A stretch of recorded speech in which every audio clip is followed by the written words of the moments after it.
For the next 5 hours, along with friends, experts, and dignitaries, I'll be your guide, Bill Baker. Op Sale 92 with His Royal Highness Don Felipe de Bourbon, the Crown Prince of Spain.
You may be seated.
Will you please stand again, and will all military members salute during the rendering of honors?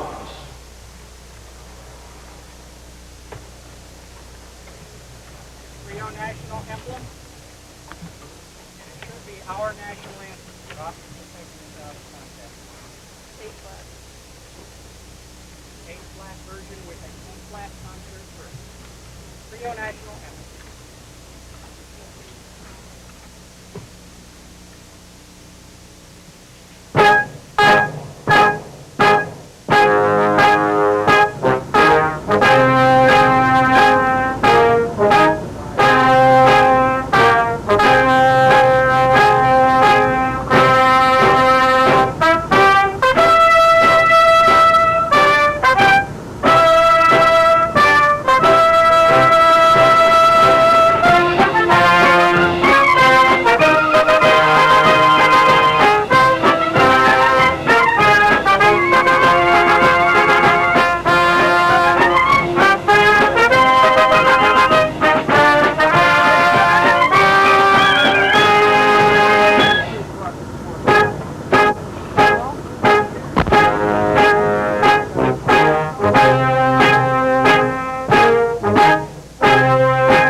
Ladies and gentlemen, performing the Star-Spangled Banner is country star Mac Davis, currently on Broadway in The Will Rogers Follies.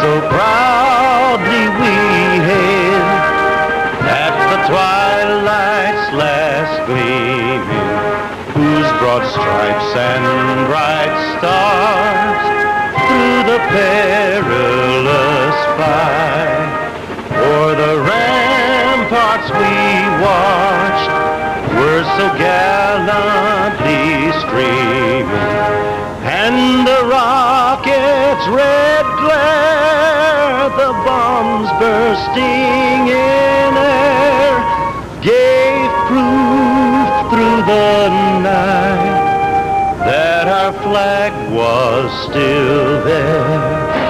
Oh, say does that star-spangled banner yet wave o'er the land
Good morning. Good morning and welcome to the city of New York. The official host of the United States celebration of this Columbus Quincentennial, and I'm Walter Cronkite. Thank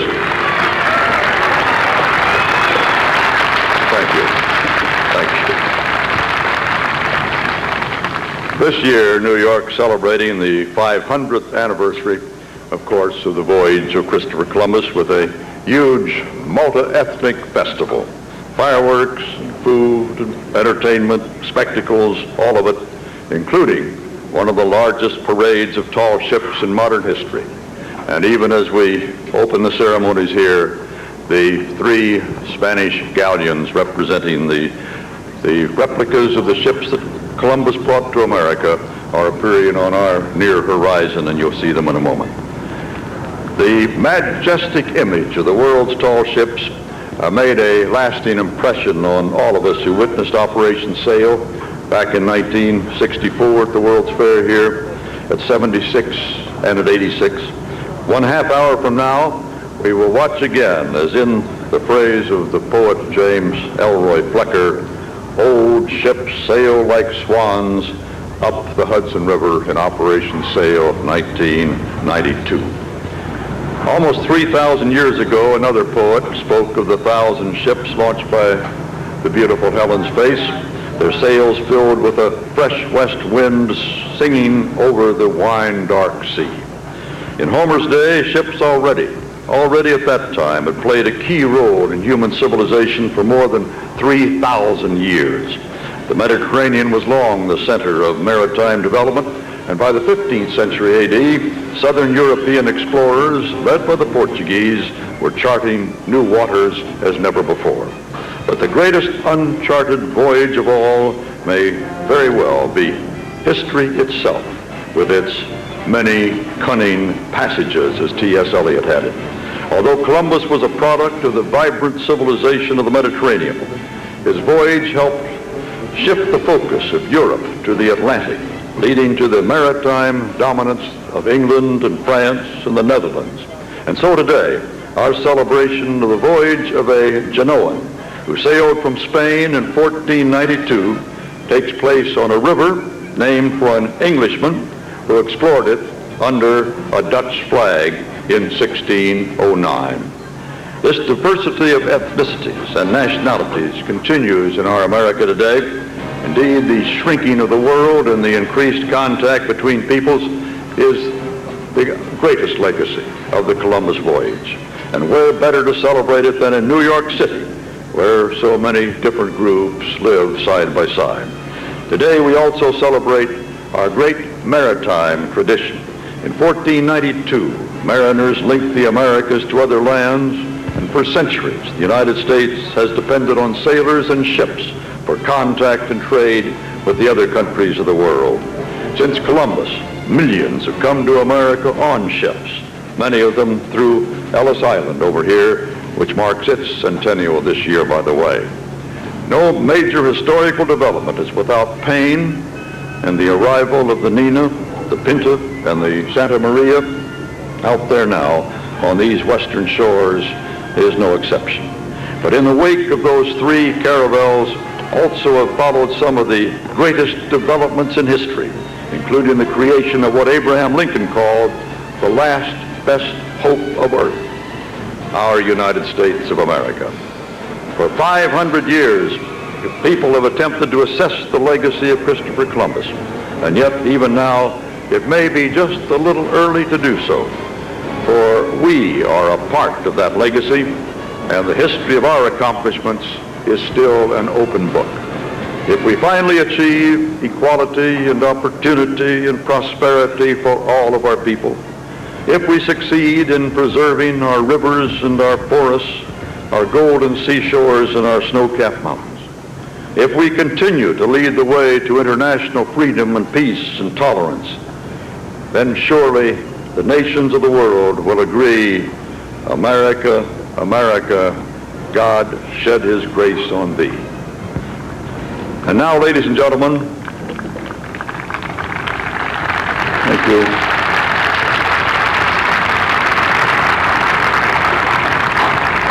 And now, ladies and gentlemen, representing our hosts here on Governor's Island, Admiral J. William Keim, Commandant of the United States Coast Guard.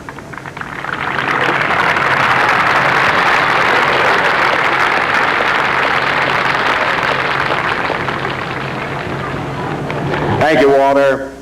Prince Philip, Mayor Dinkins, Ambassador Mosbacher, other distinguished visitors and guests, and ladies and gentlemen. It's a pleasure this morning to welcome you to beautiful Governor's Island in the middle of New York Harbor, one of our largest Coast Guard installations. The United States has always been a maritime nation, and I think that it's very fitting that one of the kickoff events for our 4th of July celebration should be such a spectacular example of the true international cooperation and camaraderie that exists among seafarers around the world. I'm very proud that the United States Coast Guard Cutter Eagle, our tall ship that provides such wonderful training to the cadets at our Coast Guard Academy, is part of this magnificent event. I'm also extremely proud of the hundreds of men and women of our Coast Guard Reserve, and Coast Guard Auxiliary who are on duty here today to help make this regatta such a safe and enjoyable celebration of our maritime heritage. I'd also like to thank all the other organizations that have helped to keep the participants and spectators out of harm's way. Again, it's a pleasure to welcome you to Governor's Island, and on behalf of the Department of Transportation, the 39,000 men and women of the United States Coast Guard, to wish you all a hearty and happy 4th of July. Thank you.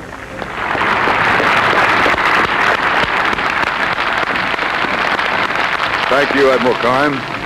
With us today to offer our invocation is the Reverend Amy Cortese, pastor of Crossroads Tabernacle, a non-denominational church in the Castle Hill section of the Bronx.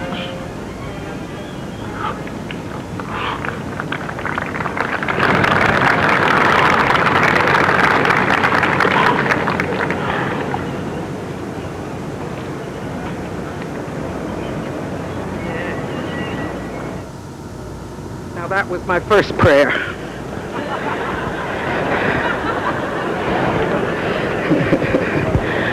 We bless thee, O Lord, and we ask your blessing upon this glorious Operation Sail.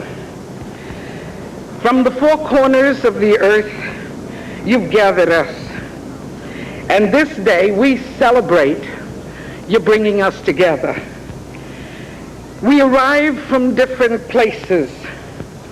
We arrived with different faces. We arrived looking for a dream. We arrived hungry for peace. But you taught us, O Lord, that no man is an island, and each ship becomes a bridge to my brother's house across the vast expanse. May Operation Sail symbolize our highest desires. Like Columbus in search of a new world, like our forefathers daring to believe, may we today, red or yellow, black or white, reach out to each other, not in fear, but in love, not superior, but equal. Grant us, O Lord, thy blessing. And the people of the Lord say, Amen.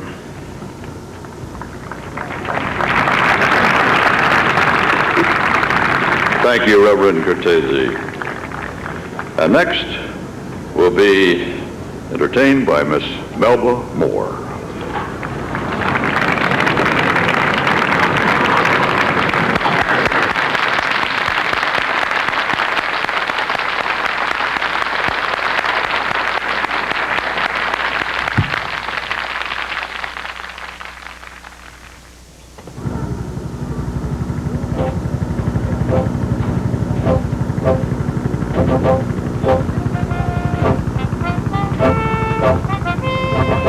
God bless America, land that I love. Stand beside her and guide her through from above, from the mountain to the prairie, to the ocean, white with fire. God bless America, my home, sweet home. From the mountain to the prairie, to the ocean, white with fire.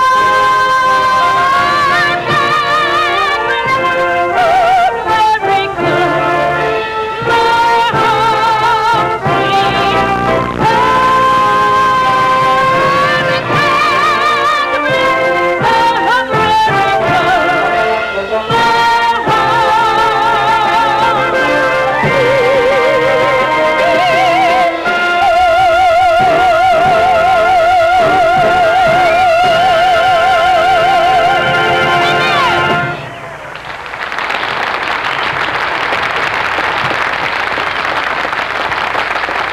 Thank you, Miss Moore. And now it's my privilege to introduce the man who needs no introduction, of course, the 106th Mayor of the City of New York, the Honorable David N. Dinkins.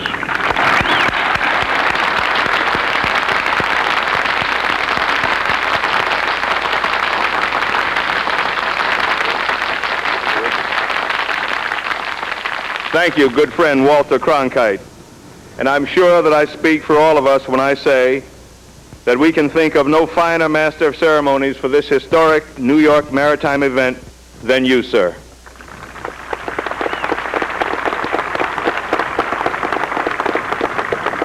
A great sailor, a great New Yorker, and a great chronicler of our times. On behalf of 8 million New Yorkers, it is my great pleasure to welcome all of you to our city for Operation Sail 1992. Thank you. May I take this opportunity to thank another great sailor, Ambassador Bus Mosbacher, not just for Op Sail 92, but also for Op Sail 86, 76, and 64, which meant so much to us all.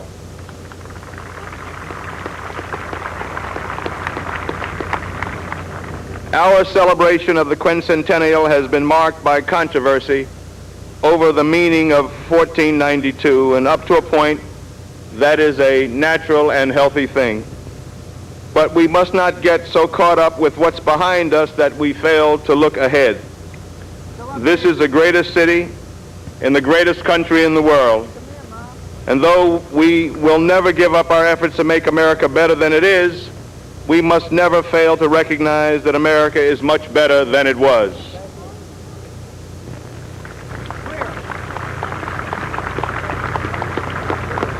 And so let us acknowledge the diversity of views about the voyage of Christopher Columbus to the Americas in 1492.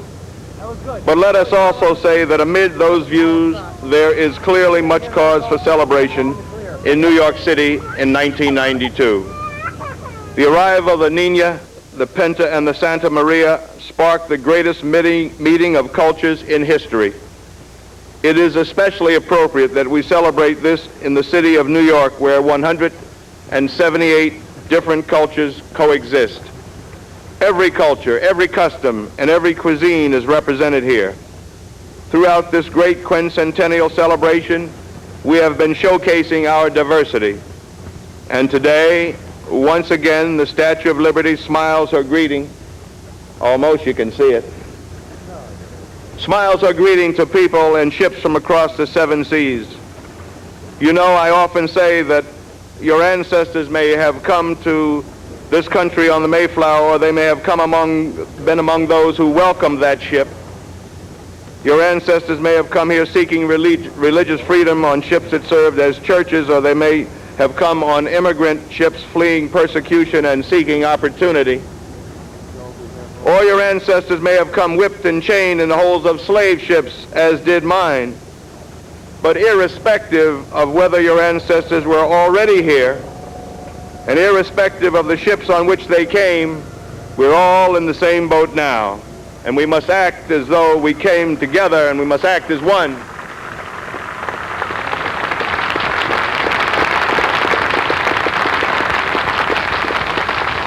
And so, as we celebrate this quincentennial of the historic voyage of Christopher Columbus, our focus is not just on the past, but on the future. Our emphasis is not just on the last 500 years, but on the next 500 years. And our eyes are fixed not just on those who came before us, but on those who come after us, especially our children. It is for their sake that the great multicultural experiment begun in 1492 must succeed. And with your help, it will succeed. Thank you all. God bless you. Keep the faith.